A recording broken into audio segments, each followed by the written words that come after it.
here I am holding the patient to prepare for its induction. So we are inducting this patient with Alfaxan, and I've drawn up a dose of 2.7 mils.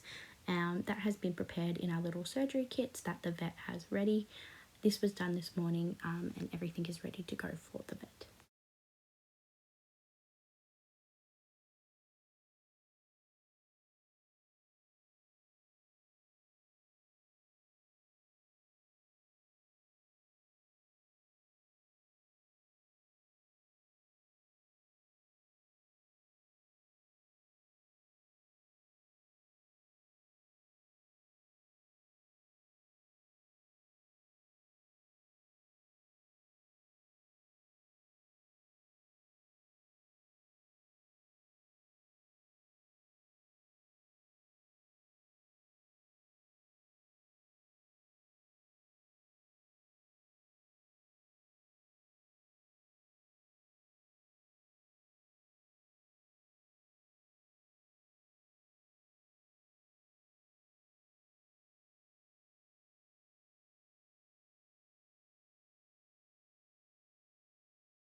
Here we are connecting this patient to the anesthetic circuit, which was a non-rebreathing circuit with a 0.5 litre bag.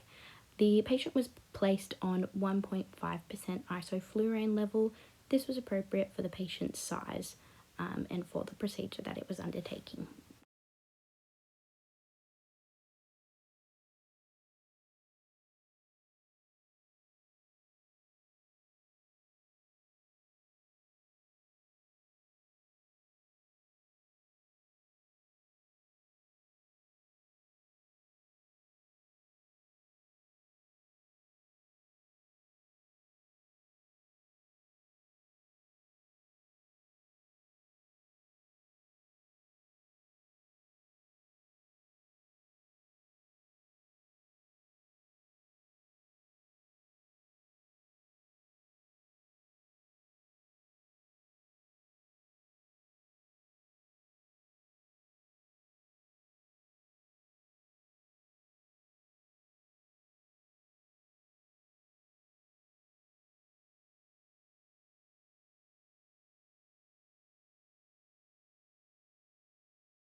So just checking this patient's vital signs now. Looking at its heart rate, it was at 127, which is quite normal for a small cat. Its respiratory rate was only about 12 though. This indicated that it was probably only just sort of shifting through the different planes of anesthesia, and it was just slowly making its way to the surgical plane.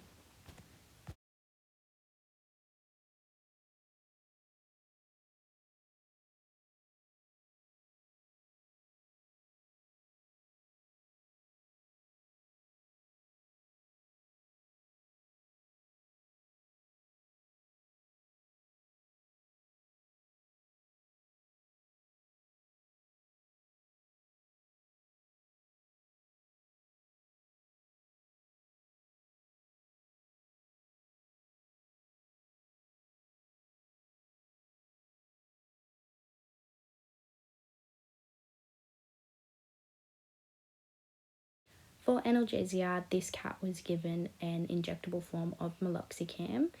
This was sufficient as the cat had had in its sedation some methadone, so that combined with the meloxicam helped with the pain relief.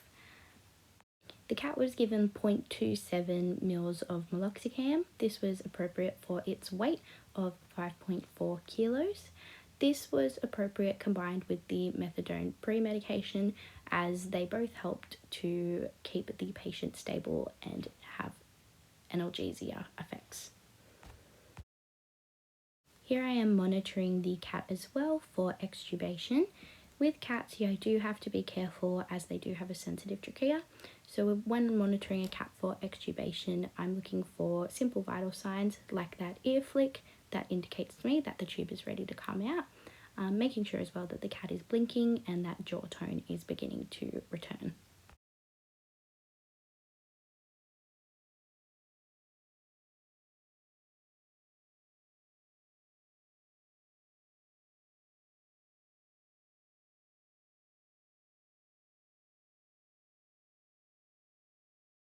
Other ways to support this patient's healing and ensure it wasn't in pain was to provide heat mats, even little hot hands, a hot water bottle.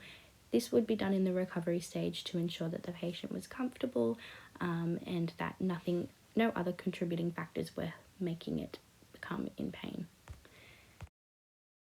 Here's the patient in its recovery cage at the moment. It's got a nice fluffy blanket on top to ensure that it is staying nice and warm, along with a heat mat underneath the blanket.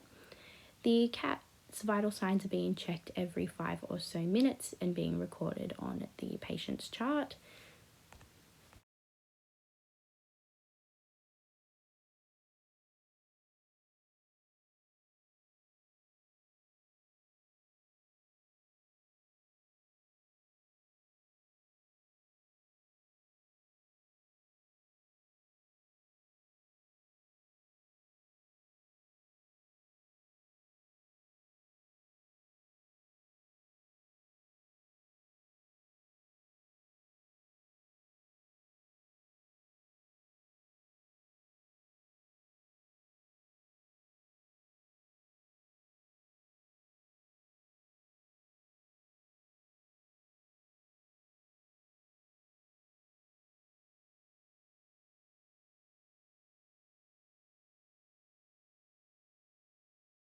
Cuddles!